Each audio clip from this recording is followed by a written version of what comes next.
Olá, pessoal. Bom dia a todos. Bem-vindos à nossa aula de hoje, 7 de junho de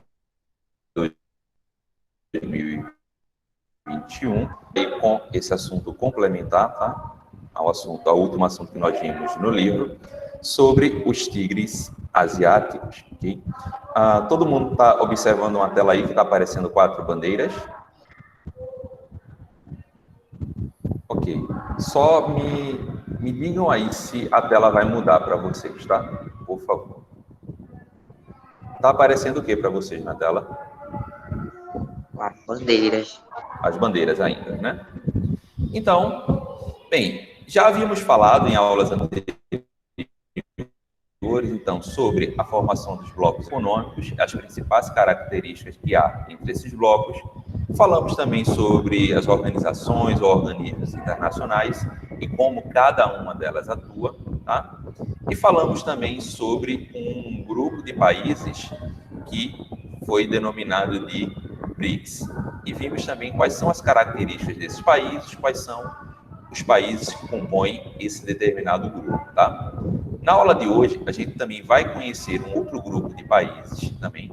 E aí, esse grupo de países, eles foram denominados como os tigres asiáticos, tá? Então, estes territórios, ou seja, os territórios desses países que fazem parte aí do grupo dos tigres asiáticos, eles possuem uma grande característica em comum, tá? Que nada mais é do que o crescimento e o rápido processo de industrialização ali a partir dos anos 60 até os anos 90, tá? E aí a gente observa que esses países, eles também possuem algumas características em comum, não só do ponto de vista de crescimento e uma rápida industrialização, mas também a localização geográfica entre eles. Como o próprio nome que foi dado a esses países já diz, tigres asiáticos, ou seja, são 4 países do continente asiático, tá? E aí eu faço uma pergunta a vocês. Quem sabe o porquê que esses países são chamados de tigres? Alguém teria uma ideia do porquê que foi dado esse nome aí? Porque eles têm garra. Não, porque eles têm garra, sim, exato. Oi? Porque os... Nada não. Mas pode dizer, quem falou aí sobre garras tem basicamente a ver com isso. Eu acertei. Por quê? Eu. O termo tigre, ele lembra, na verdade, a questão da agressividade, e é exatamente essa característica que está relacionada com a forma agressiva e rápida, tá? Com que atuaram na economia. Então, esses países, eles investiram de forma muito intensa, com muita vontade, com muita garra no desenvolvimento de suas economias, tá? Para se destacarem hoje economicamente, tá? Serem países altamente industrializados e urbanizados, ok? Então, a partir da década de 1980, tá? Alguns territórios do Pacífico apresentaram altos índices de crescimento econômico e influência no mercado mundial, ok? Sendo por isso designado aí chamados tigres asiáticos, tá? Utilizaram, é claro, estratégias arrojadas para atrair capital estrangeiros, porque não cresceram a partir apenas do desenvolvimento interno de seus países. Esse desenvolvimento, ele aconteceu, é claro, associado à entrada, na verdade, de capital estrangeiro, de empresas estrangeiras em seus territórios, ok? Como, por exemplo, mão de obra barata, disciplinada, isenção de impostos, baixos custos e instalação de empresas. Então, eles forneceram, é claro, eles tinham um cenário adequado para que tornasse o seu território, tornasse o seu ambiente atrativo para a chegada de empresas, ok? Um ponto importante que a gente precisa considerar é que, se a gente está falando de um intenso e rápido crescimento econômico que esses países tiveram, a gente precisa entender qual foi o ponto de partida, ou seja, aonde eles enxergaram que precisavam investir inicialmente, que seria o ponto de partida inicial para esse desenvolvimento e esse crescimento econômico, tá? E esse ponto de partida foi justamente o seguinte: Eles encararam a educação como um meio que permite o aumento da produtividade. Então, o foco inicial de investimento desses países foram justamente na educação, ok? Então, os países que compõem esse bloco, tá? Esse grupo, melhoraram o sistema educacional em todos os níveis, tá? Assegurando que todas as crianças frequentassem o ensino fundamental e, consequentemente, o ensino médio, tá? Além disso, destaca-se a prática de incentivos fiscais e multinacionais. Então, ou seja, uma combinação basicamente perfeita, né? Eles tinham mão de obra,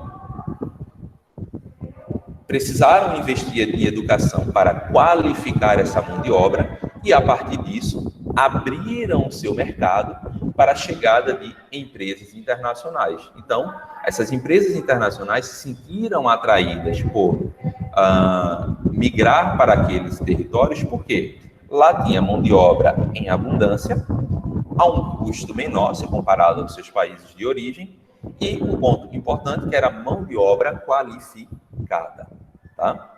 Então, como os tigres asiáticos eram relativamente pobres durante a década de 60, tá? Tinham aí abundância de mão de obra barata. Juntamente com a reforma educacional, conseguiram aproveitar essa vantagem, criando uma força de trabalho de baixo custo e, claro, muito produtiva, já que investiram bastante em educação. Até aí, ok, pessoal? Sim. Ok, perfeito.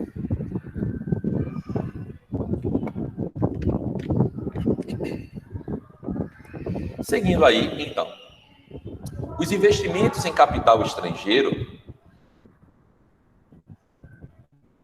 era principalmente norte-americano, japonês, que já havia nesses países uma localização estratégica para fortalecer o capitalismo contra o socialismo na época da Guerra Fria. Então percebam que nem tudo está ligado apenas ao crescimento, ao desenvolvimento econômico, tá? Por trás disso, existia uma questão ideológica dos Estados Unidos em barrar o avanço do socialismo liderado pela antiga União Soviética, atual Rússia, tá? Até mesmo pela questão da proximidade geográfica da União Soviética e o continente asiático, os Estados Unidos enxergava isso como uma grande ameaça. Então, eles estão muito próximos. Então, é uma possibilidade maior de convencimento daqueles países asiáticos integrarem e fortalecerem ainda mais o bloco da União Soviética, tá? E os Estados Unidos, obviamente, não queria que isso acontecesse. Então, nada mais justo do que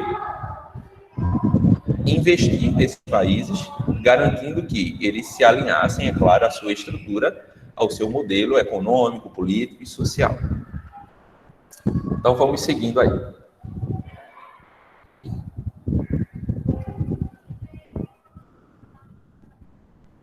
Como vocês observam aí na tela, a denominação tigres asiáticos é dada a um grupo de países que, na década de 80, apresentaram um crescimento econômico, repetindo, baseadas técnicas agressivas de atração de capital estrangeiro, isenção de impostos, mão de obra barata, e, claro, o principal aí, o ponto de partida, foi o investimento em educação, tá? Os países integrantes, ou seja, o grupo é formado por Coreia do Sul, Taiwan, Singapura, Hong Kong, e, é claro, estão localizados aí na Ásia, tá? Surgiu aí durante uma disputa comercial, iniciada no fim do comunismo, e a abertura dos mercados dos países socialistas, ok? Durante esse período, iniciou-se a criação de vários blocos econômicos com o fim de facilitar as transações comerciais e financeiras. Então, percebam que o surgimento de blocos econômicos em outras regiões basicamente acompanha aí o mesmo período em que esses países eles começaram a enxergar a necessidade de investimentos em educação e a abertura dos seus territórios para o comércio internacional, ok? Esses países que compõem o grupo dos tigres asiáticos, eles vão apresentar, na atualidade, alto índice de industrialização e de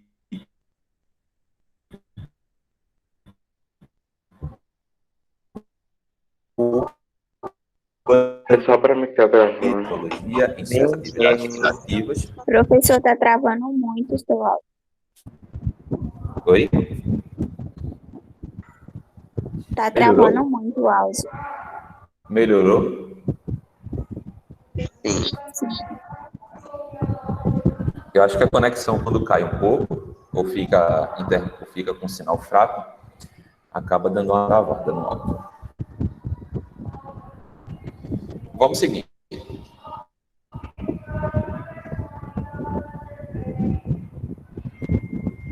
Vamos lá. Singapura, Hong Kong, Coreia do Sul e Taiwan utilizaram métodos diferentes para o desenvolvimento econômico. No entanto, essas nações apresentaram aspectos comuns, como o forte apoio do governo, propiciando a infraestrutura necessária para transporte, telecomunicações e energia. Então, é claro que, como esses países eram países pobres até antes desse grande crescimento econômico, é claro que caberia, então, ao governo criar uma base necessária para que essas empresas pudessem se instalar e, claro, para que a sua população pudesse se desenvolver do ponto de vista educacional, tá?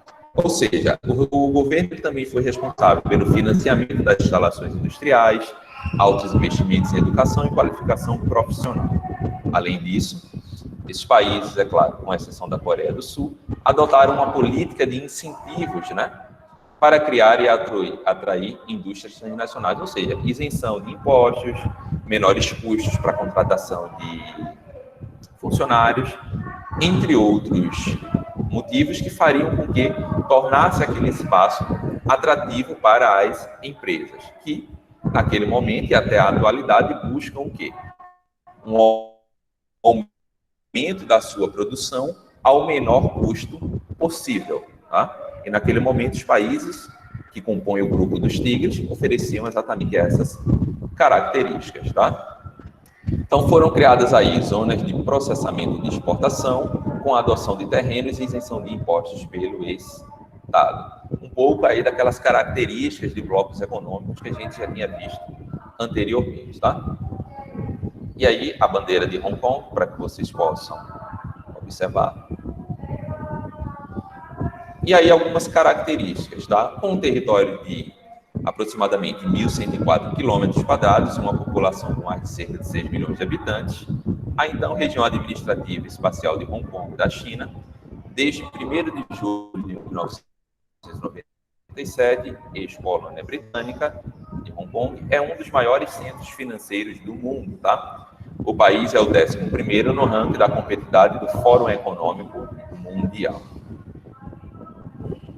Observem aí essa frase: Hong Kong é uma das áreas mais densamente povoadas do planeta, com aproximadamente 6.200 pessoas por quilômetro quadrado, tá? É claro também porque a gente está falando de um território pequeno, tá? E com um grande desenvolvimento econômico, tá? E com a população predominantemente urbana.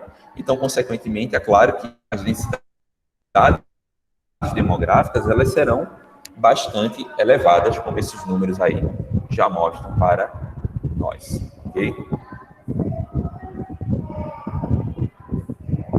Próximo país, Imagina aí, se Coreia fosse do uma Sul. ilha. Oi? Imagina se não fosse uma ilha, como ia ser. Uma potência muito grande. Pois é. Pelo fato pelas características, as características geográficas, elas já trazem uma certa limitação. Porém, como a gente tinha visto anteriormente, uma das principais características, no caso lá de Hong Kong, é se destacar como um grande centro financeiro, um grande centro econômico ali dentro do continente asiático, tá? Então, a atuação acaba sendo mais na área financeira, tá? Esse destaque, do que em outras áreas, porque também as próprias características naturais, geográficas, elas também acabam limitando algumas atividades de existirem, tá? Só um momento aqui.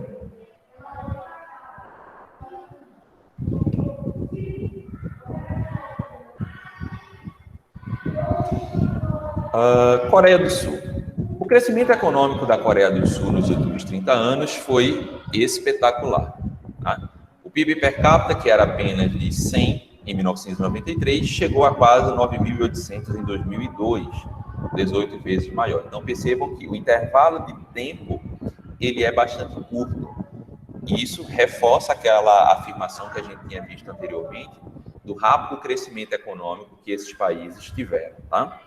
A Coreia do Sul está entre as 10 maiores economias do mundo. O sucesso econômico do país se deve a um sistema de laços íntimos desenvolvidos entre o governo e a iniciativa privada. Então, percebam que o crescimento econômico, novamente aí reforçando aquilo que a gente já tinha visto anteriormente, o crescimento econômico desses países ele tem um alinhamento entre o setor privado e o setor público, ou seja, o governo aí possibilitando que empresas se instalassem nesses países e desenvolvessem suas atividades, ok? Oferecendo aí subsídios, facilitando o processo de importação e exportação, e incentivando o trabalho aí em alguns setores específicos, tá? Na década de 70, a Coreia do Sul, então, começou a destinar recursos para a indústria pesada, como, por exemplo, automóveis. A indústria continuou seu rápido desenvolvimento na década de 80 e no começo da década seguinte, tá? O país é o 24º no ranking de competitividade do Fórum Econômico Mundial, tá? Então, percebam que as características são semelhantes ao dos países que a gente tinha visto anteriormente.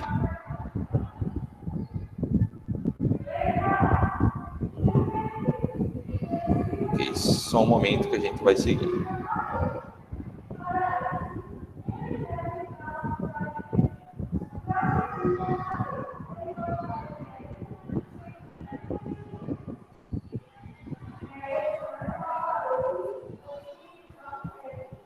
Vamos lá, próximo.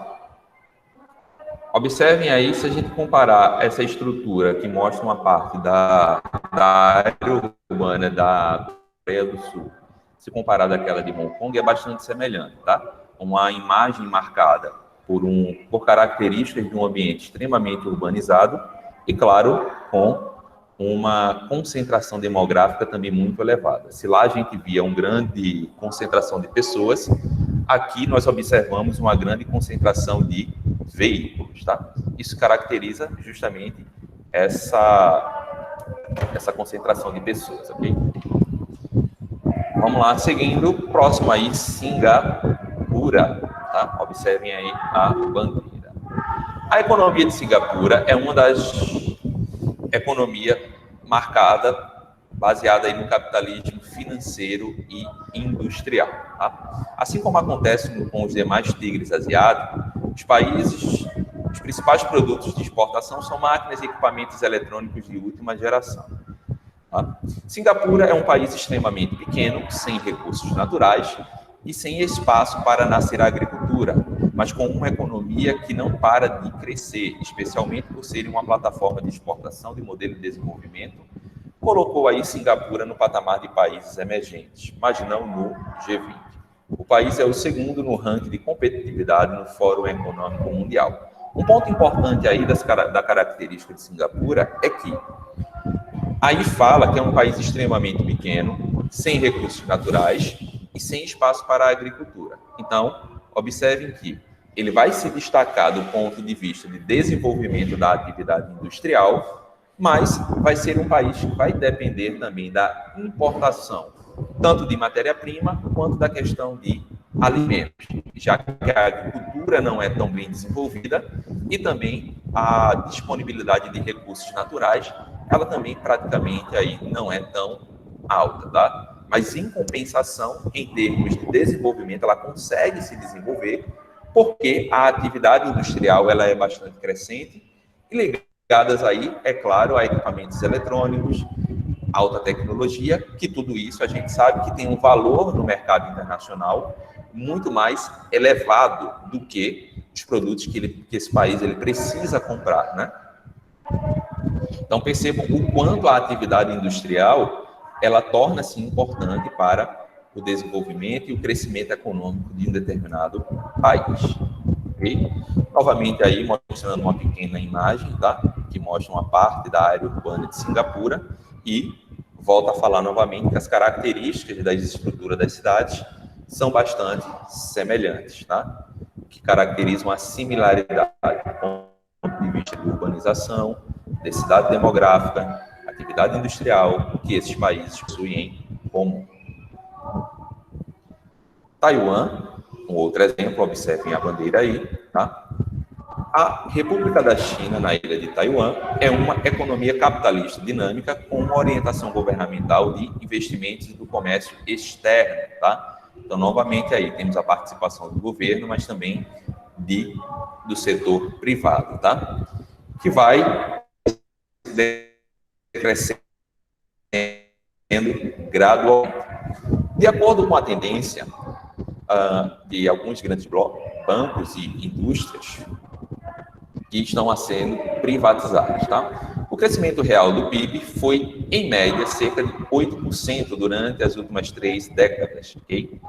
As exportações ainda cresceram mais depressa e forneceram aí o principal ímpeto para a industrialização, ok? A inflação e o desemprego são baixos, excedente comercial e substancial e as reservas de divisas são as terceiras maiores do mundo. A agricultura é responsável aí por basicamente 3% do PIB, tendo descido de 35º em 1952 para 13º do ranking de competitividade do Fórum Econômico Mundial. Então, num curto período de tempo, a gente observa também que houve um intenso crescimento, tá, na economia de Taiwan. Observem aí novamente, tá, uma imagem do centro urbano. Lembra as características de outros países, mas é claro que a gente precisa considerar que, por mais que esses países eles estejam dentro de um mesmo grupo, os hábitos culturais da população que compõem esses países acabam sendo um pouco diferentes, tá? Então, até mesmo a estrutura de suas cidades vão acabar sendo um pouco mais diversas. Ok, então com isso aí, pessoal, finalizamos esse conteúdo sobre os tigres asiáticos, tá? Então, vou finalizar aqui a gravação e disponibilizar um outro material para vocês, ok? Só um momento. Antes de finalizar a gravação, eu vou compartilhar com vocês aí na tela a revisão de hoje, tá? Para deixar gravada para quem não teve acesso a ela, tá? E aí vocês compartilhem com os colegas de vocês que a correção da revisão ela vai estar disponível no final da gravação da aula de hoje, tá? Ó. Então, para quem não viu a revisão do começo, observem aí, tá aparecendo aí na tela, tá? Todas as questões da revisão da prova. Vai da questão número 1, tá? Passando pela 2, 3. Professor. Questão número 4, 5. Professor. Oi, pode falar? A prova tem quantas questões? São 10. Ó, questão 13, 14 e 15, tá? Então, quem perdeu a revisão no início da aula, pode ver a revisão agora, tá? Estudem pelo livro, tá? Façam uma leitura no livro, como eu havia dito a vocês. E, posterior à leitura do livro, as questões também do livro também são importantes, principalmente aquelas que vêm dentro do assunto, tá? Leiam as questões, lembrando que essa revisão e o mesmo assunto, ela vale tanto para a prova, quanto para a segunda chamada e para a revisão, tá? Evitem perder a prova, tá? Tentem fazer a prova, não façam, evitem fazer a segunda chamada, justamente porque ela tem um nível de dificuldade um pouco maior, tá? Então, é isso. A segunda chamada tem mais dificuldade da recuperação. A segunda chamada? Sim, tem mais um nível avançado do que a recuperação. Sim. A recuperação diminui, né? Um pouco. Fica parecido com uma prova. Parecido, né? Mas um pouco difícil, né? Exato. Ó, vou encerrar a gravação aqui e seguiremos com alguns outros pontos, tá?